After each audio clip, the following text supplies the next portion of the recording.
Hello दोस्तों, welcome to लिखो steno academy. दोस्तों, आप चैनल को सब्सक्राइब कर सकते हैं और अपने फ्रेंड्स में या ग्रुप्स में इस चैनल को रेकमेंड कर सकते हैं डेली डिक्टेशंस के लिए और स्टेनोग्राफी से रिलेटेड कोई डाउट्स हैं तो उनके सॉल्यूशंस के लिए। आज आपको मैं सर जीडी बिस्ट मैगजीन से एक ट्रांसक्रिप्शन दूंगा जिसकी स्पीड मोर देन 105 WPM होगी। सो आप अच्छे से उसे लिखिएगा और इसे ट्रांसक्राइब ज़रूर करिएगा। तो आपको डिक्टेशन दे रहा हूँ मैं, be ready for it.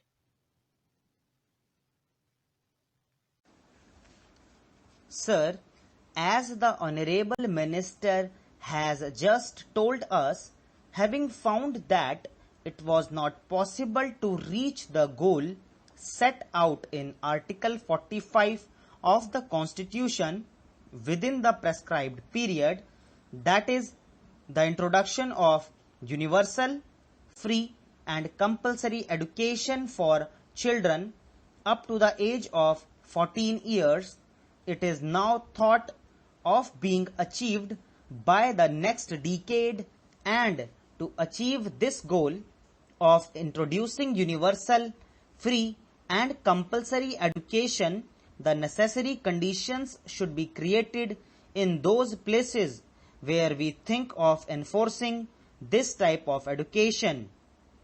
The previous speaker has pinpointed certain of the problems.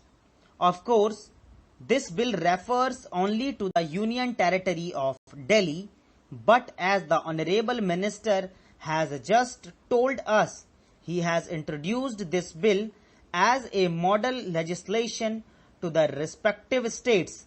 So, when we take into account the entire situation in the country today, only 60% of the school-going children of the age group 6 to 11 are attending primary schools.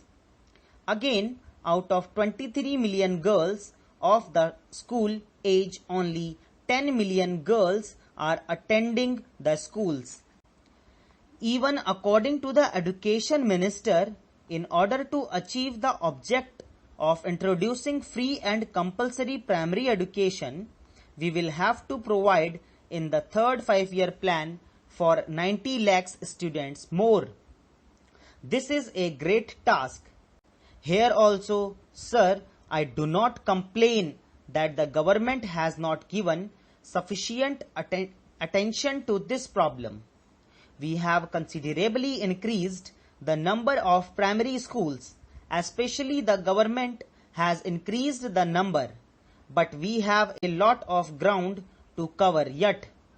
Sir, the previous speaker has told us that unless we create the necessary conditions to enable the parents to send their children to schools, it will be very difficult to enforce this legislation. Perhaps it might mean imposing some hardship also on the parents, but that does not mean that we should not pass this legislation, and perhaps passing this legislation might be an incentive to the government to wake up and realize their responsibility in creating a sufficient number of schools to give proper education to children. Now, as it is today, primary education is left. Of course, more and more responsibility is taken by the government, but education is not left in the hands of private agencies. In every state, in many places and in many of the rural areas as well, private agencies are imparting primary education. When government thinks of enforcing free and compulsory primary education, it is the responsibility of the government to provide a sufficient number of institutions, and not only provide sufficient number of institutions, but also enable the students to go to those primary institutions free of charge.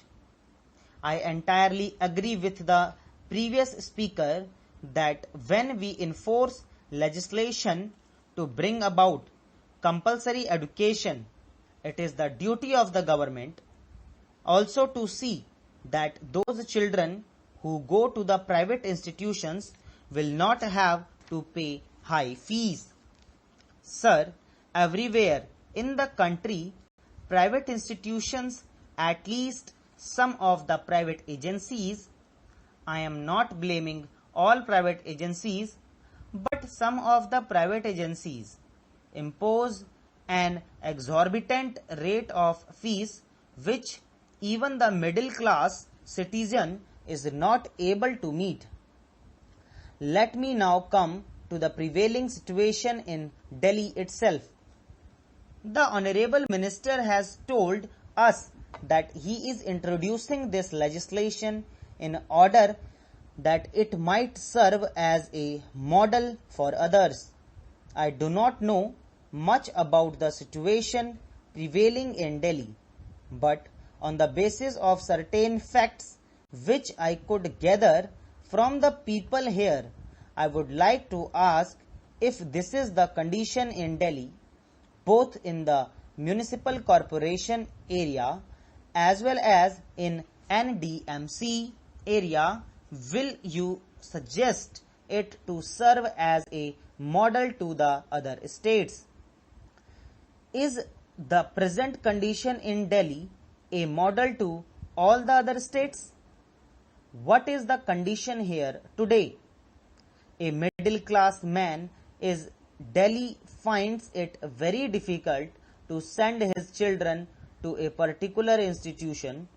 Of course, according to the figures that I could gather from certain of these people, nearly 83% of the total number of children of the age group 6 to 11 are getting primary education. When compared to the figure for the whole state of only 55%, nearly 44% of the educational institutions are under private management and the rest are under the management of the government and the municipal corporation. But what is the condition of those institutions which are run by the government and the municipal corporation? I was told that in the primary schools, all the students are asked to squat on a rug and they are not provided with a sufficient number of stools or anything of the sort. In the private institutions, there are sufficient furniture and the education imparted in these private institutions is of a little higher standard. They are better equipped and the education imparted to the students also is on a higher plane than the other institutions, the government run institutions. If that is so, an ordinary middle class man would like to send his child to an institution where there is a better teaching, but when he sends his children to those institutions managed by private agencies, he has to pay exorbitant fees. For example, he has got a sufficient number of schools in and around his place, very near to his place. He will have to send his child to a government institution nearly 2 miles away, and as you know, the transport system in Delhi is not sufficient and the corporation institutions or the government institutions do not take the responsibility of taking the children from their respective areas to their schools, while most of the privately managed institutions have got with them certain vehicles to take these children to the schools. That is an advantage there compared to other schools. सो दोस्तों, ये थी dictation 1000 words की और इसकी speed थी 110 word पर minute. उम्मीद है आप लोगों ने बहुत अच्छे से इसे लिखा होगा और इसे ट्रांसक्राइब ज़रूर करें। स्किल टेस्ट में टाइम कम है, प्रैक्टिस ज़्यादा से ज़्यादा करें, रीडिंग ज़रूर करिएगा, अपनी आउटलाइंस इंप्रूव करने की कोशिश करिए। कोई नई आउटलाइंस इसमें मत सीखिएगा, आई मीन शॉर्ट आउटलाइंस। तो अब मैं आपसे मुलाकात करूँगा अब कैलाश चंद्र की ट्रांसक्रिप्शन के साथ अगली